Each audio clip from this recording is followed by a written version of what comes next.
Fact एक, करीब 20 लाख साल पहले इस धरती पर इंसानों की 6 अलग अलग प्रजातियां मौजूद थीं। वैज्ञानिक इन्हें ह्यूमन स्पीसीज कहते हैं। फैक्ट दो, इन सब में से सिर्फ होमो सेपियंस बचे। बाकी 5 प्रजातियां धीरे धीरे मिट गईं। आज पूरी धरती पर इंसानों की उसी लंबी वंश परंपरा से केवल होमो सेपियंस ही जिंदा हैं। फैक्ट तीन, इन्हीं होमो सेपियंस के पास वो ताकत थी जिसने उन्हें पूरी दुनिया पर राज करने के काबिल बनाया। फैक्ट चार, लेकिन इंसान इस धरती पर पहले नहीं आए। हमसे पहले यहां विशाल जीवों की कई प्रजातियां रहती थीं, मगर वक्त की धार ने सबको खत्म कर दिया।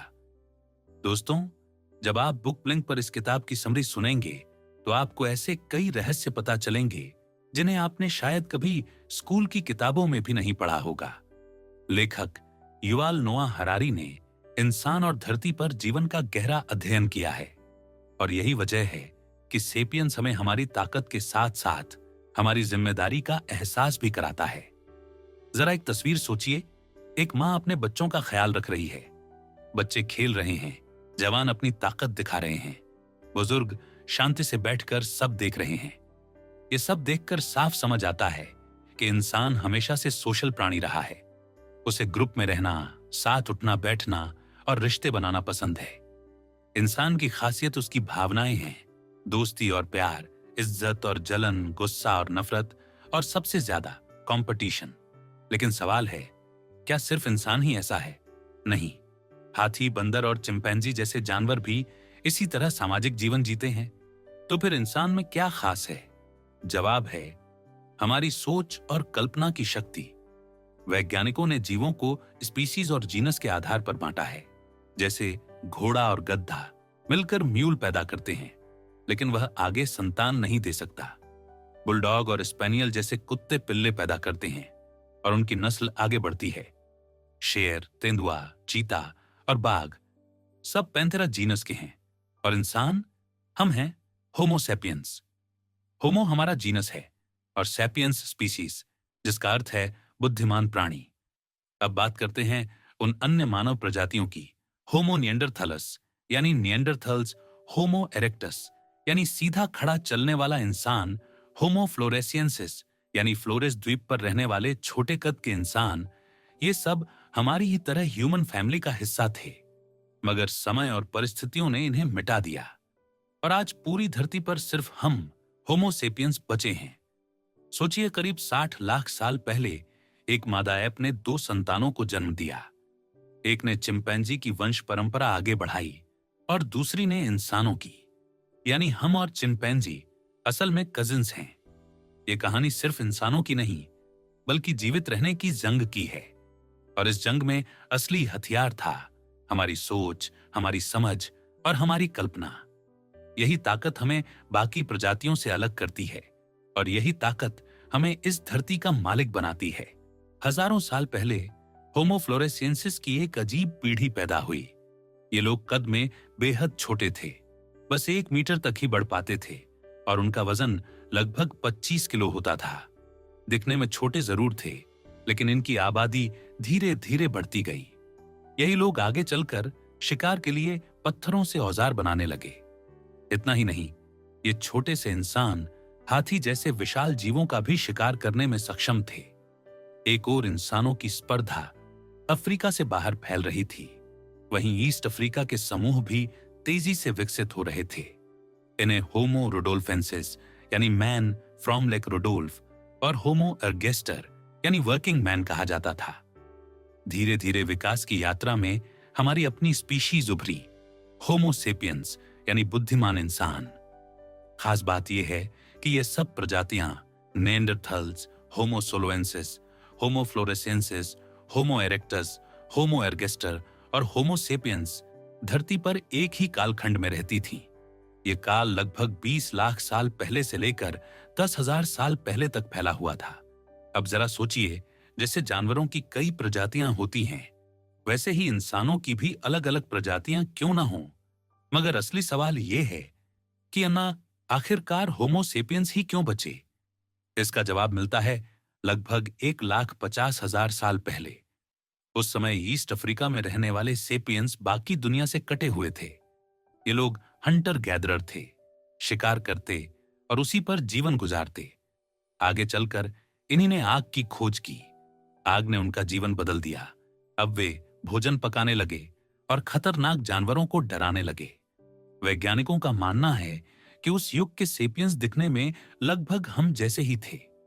आग पर भोजन पकाने से खाना चबाना आसान हो गया और जबड़े छोटे होते गए, लेकिन उनके दिमाग का आकार हमारे जितना ही था।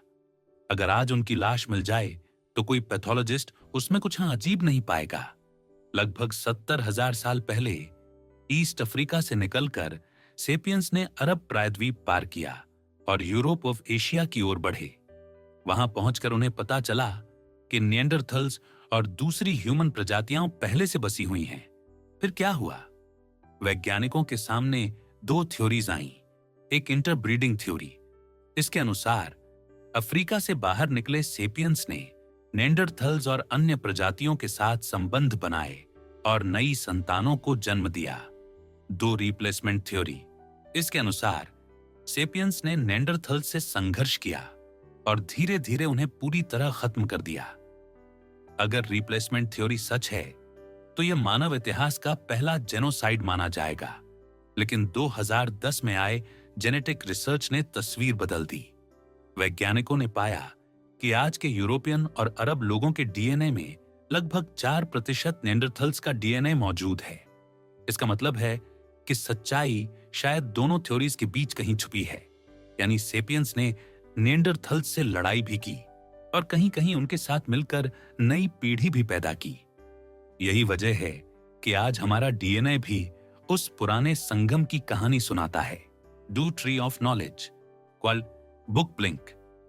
लगभग 70,000 से 30,000 साल पहले मानव इतिहास में आया एक बड़ा मोड़, कॉग्निटिव रेवोल्यूशन। यही वह समय था जब होमो सेपियंस की बुद्धि का असली साम्राज्य शुरू हुआ।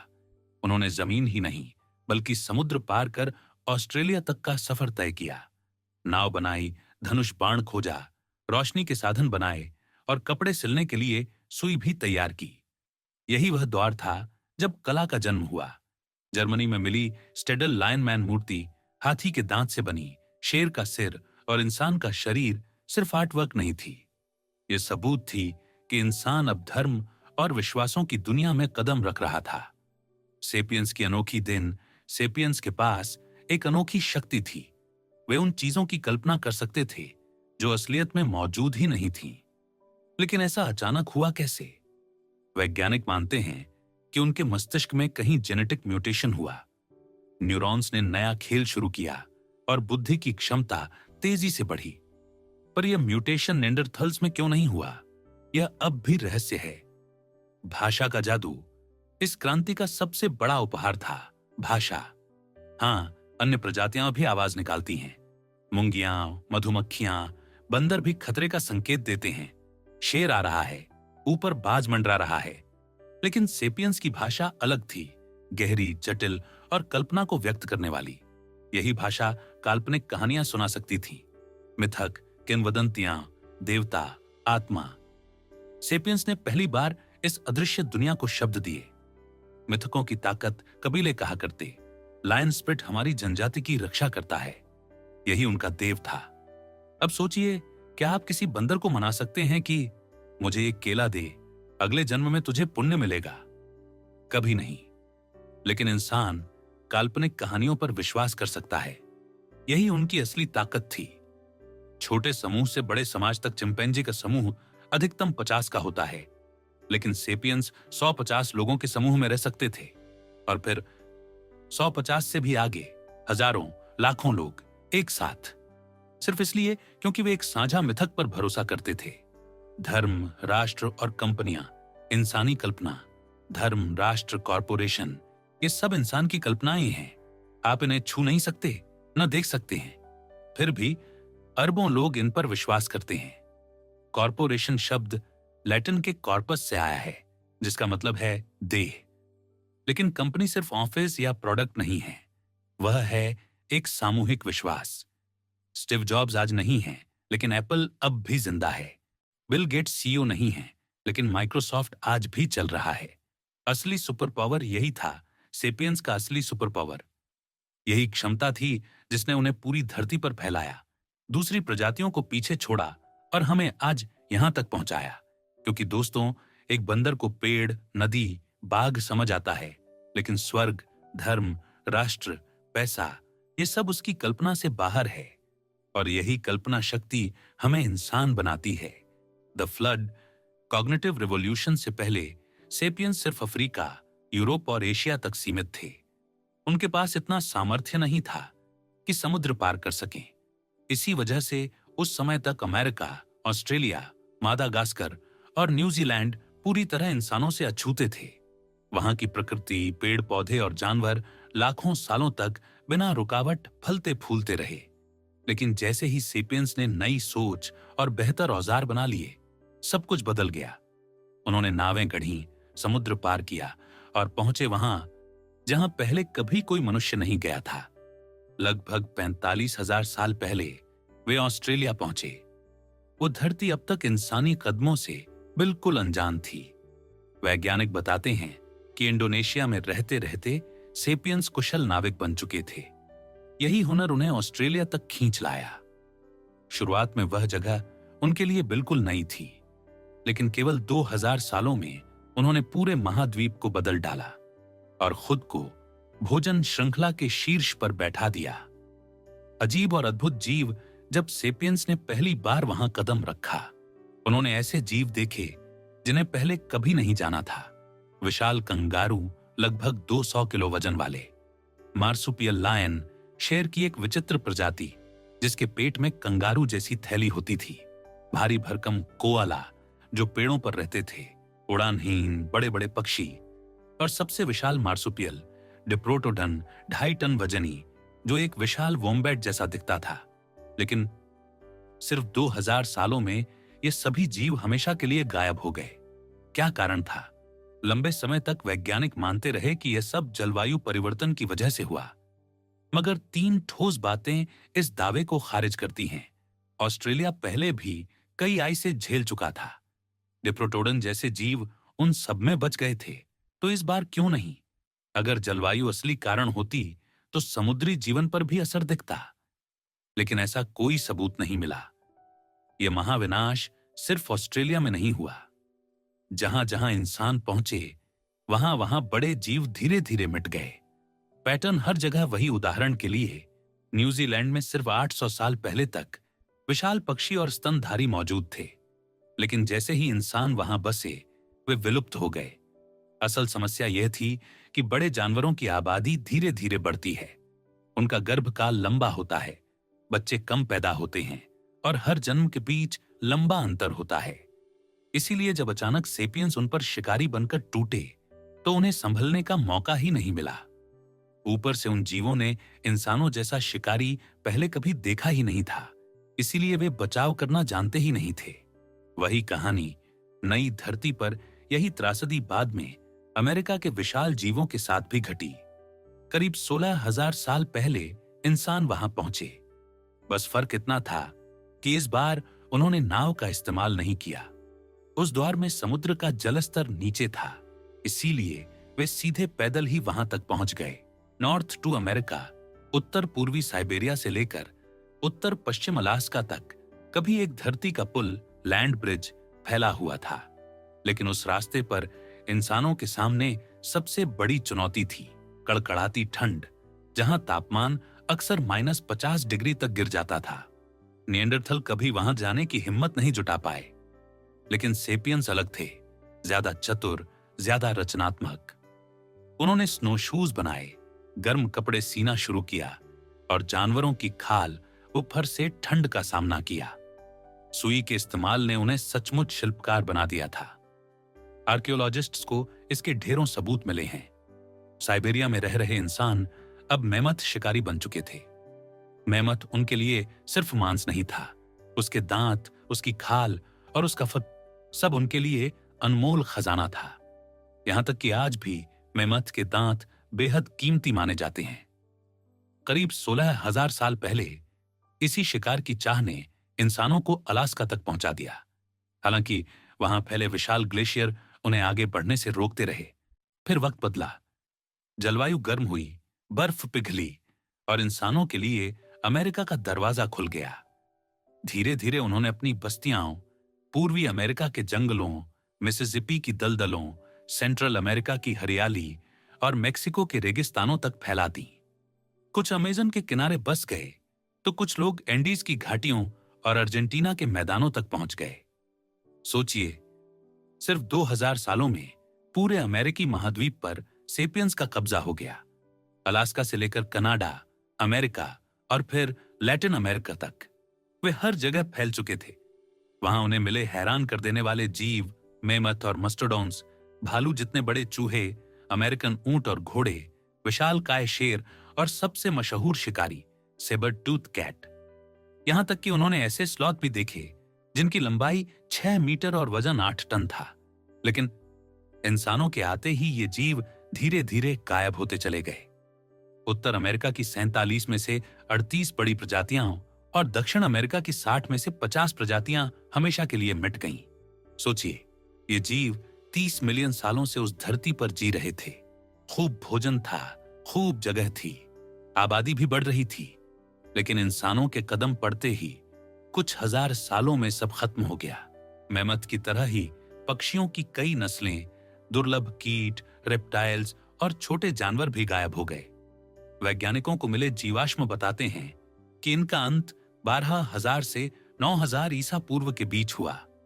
उसके बाद कोई निशान नहीं। एक कड़वी सच्चाई सामने आती है, जहां जहां होमो सेपियंस पहुंचे वहां वहां बड़े जीवों का विनाश हुआ। जब हम अपने लिए दुनिया में घर बना रहे थे, उसी वक्त हम दूसरों का घर, उनकी पूरी प्रजाति हमेशा के लिए मिटा रहे थे। वो जानवर जो भगवान बन गया। Book blink. प्राचीन काल से ही पृथ्वी पर एक नियम चलता आ रहा है, प्राकृतिक चयन, नेचुरल सिलेक्शन। एक छोटे से जीवाणु से लेकर जटिल इंसान तक हर जीव इसी नियम के तहत बदलता और विकसित होता आया है। लेकिन 21वीं सदी में सेपियंस ने वो कर दिखाया जो पहले सिर्फ भगवान कर सकते थे। उन्होंने इंटेलिजेंट डिजाइन का इस्तेमाल कर जीवों में नई विशेषताएं डालनी शुरू कर दी। जहां किसी जीव में कोई नया गुण विकसित होने में हजारों साल लगते थे, वहीं इंसान ने सीधे जीन्स की पहचान कर उस गुण को चुनकर जीवों में डालना शुरू कर दिया। इसी तकनीक का नाम है जेनेटिक इंजीनियरिंग। 1707 दशक से इसका इस्तेमाल चिकित्सा और कृषि दोनों में होने लगा। सन 2000 में ब्राजीलियन आर्टिस्ट एडुआर्डो काक ने एक अद्भुत प्रयोग किया। उन्होंने एक खरगोश के शरीर में ग्रीन फ्लोरेसेंट जेलीफिश का जीन डाल दिया और जन्म हुआ अल्बाका, दुनिया का पहला अंधेरे में चमकने वाला खरगोश। लेकिन कहानी यहीं नहीं रुकती। विज्ञान ने और भी बड़े कदम बढ़ाए।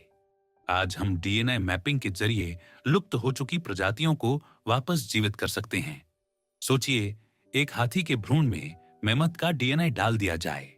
22 महीने बाद जन्म लेगा एक नया मेमथ। लगभग 5000 साल बाद फिर से 2010 में वैज्ञानिकों ने नेंडरथल का जीनोम भी मैप कर लिया। भविष्य में शायद कोई महिला सरोगेट मदर बनकर पहले नेंडरथल बच्चे को जन्म दे। आज ह्यूमन जीनोम प्रोजेक्ट की वजह से हमारे सारे आनुवांशिक गुण सिर्फ कुछ हफ्तों में पढ़े जा सकते हैं। डॉक्टर अब यह तक बता सकते हैं कि किसी को भविष्य में कौन सी बीमारी हो सकती है, जैसे फेफड़ों का कैंसर, अल्जाइमर और कई और। लेकिन सोचिए, अगर हम इससे भी आगे बढ़ें, अगर हम सुपर ह्यूमन शक्ति पैदा करने लगें, बुढ़ापा रोकना सीख जाए या अपने बच्चों की आंखों का रंग और काबिलियत चुनने लगें। ये तकनीक जितनी चमत्कारी है उतनी ही खतरनाक भी, क्योंकि प्रकृति के खिलाफ बनाई गई कोई भी चीज ज्यादा देर टिकती नहीं। निष्कर्ष, कंक्लूजन। इस पुस्तक के सफर में हमने जाना कैसे इंसान का पूर्व इतिहास आकार लेता है, कैसे इंटरब्रीडिंग और रिप्लेसमेंट थियरी ने हमारी जड़ों को परिभाषित किया, कैसे कॉग्निटिव रेवोल्यूशन ने हमें अद्वितीय बनाया, जहां इंसान ऐसी चीजों पर विश्वास कर सकता है जो अस्तित्व में ही नहीं है। हमने देखा कि इंसानों के आने से कैसे बड़े जानवर और शिकार प्राणी मिट गए। आज हमारे पास बेहतर औजार हैं, भोजन, कपड़े, घर, तकनीक। लेकिन सवाल वही है, क्या हम सच में संतुष्ट और खुश हैं? विज्ञान और टेक्नोलॉजी ने हमें अपार शक्ति दी है, लेकिन हमारी भूख और लालच ने पृथ्वी का संतुलन बिगाड़ दिया। अब वक्त है कि हम अपने भीतर झांकें, अपने लोभ और लालसा को नियंत्रित करें। धरती ने हमें इतना कुछ दिया है, अब हमारी जिम्मेदारी है उसका संरक्षण करना, क्योंकि मानव चाहे कितना भी शक्तिशाली क्यों ना हो, उसकी असली ताकत तभी है जब वो प्रकृति और जीव जंतुओं का सम्मान करे। और अंत में, जिसने हमें जीवन दिया, हमारी यह सुंदर धरती, उसका आदर और रक्षा करना ही हमारा सबसे बड़ा कर्तव्य है।